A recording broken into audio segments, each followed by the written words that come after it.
That's right. I mean, this fiery crash is still at the top of many Louisvillians' mind, to the point that we see this sign right here behind me at the Palace Theater that says Louisville Strong. So again, it's on the top of minds of many out here, especially out here in downtown Louisville. We also spoke with the father and son who witnessed the fiery crash just feet away from them, and they shared a new video and opened up about witnessing and everything, the chaos that unfolded right afterwards.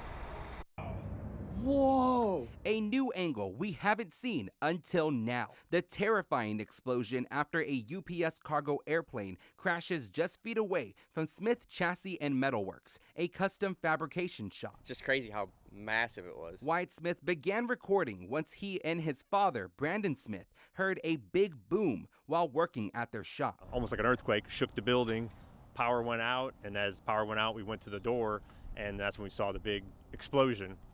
The flame, ball of fire, smoke. The Smiths captured the ball of flame through pictures and the bright flames that burned from sunset into nightfall. But Wyatt says the situation got graphic. I had a guy that came up to the shop and needed to be hosed off because he was severely burnt. Like all of his clothes, I still have the clothes at the shop on the ground, but all of his clothes were burnt off.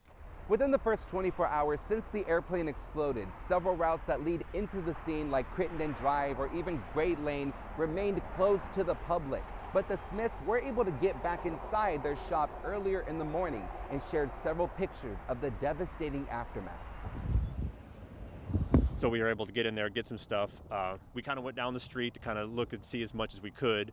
And it was just basically everything burnt as far as you could see where the impact was. You kind of look at that and you're like, damn, that's a lot gone.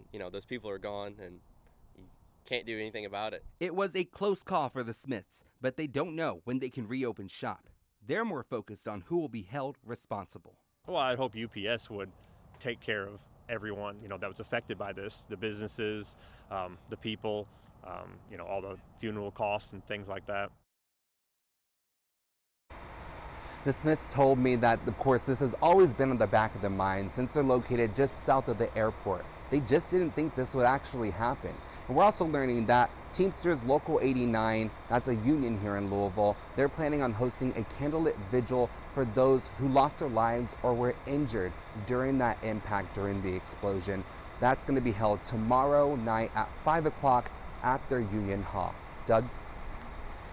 Well, Jose, you mentioned certainly that they are startled like so many of us in Louisville, the first major air disaster we've had in this city. So the shop is closed, and are they seeing any outreach? Customers or just pure strangers looking to help them out? What did you hear from them, Jose?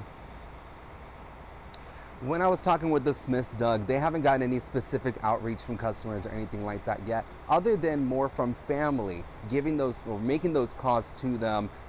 Wyatt was telling me his phone was blowing up right afterwards, just talking about how everyone was calling, wanting to make sure that they were okay and safe. But as far as the rest of it, haven't heard anything from customers at this moment.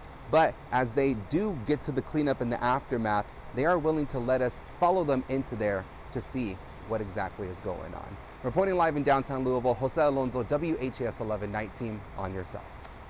Jose, thank you very much. With Louisville Strong right behind him there on the Grand Palace Theater downtown tonight.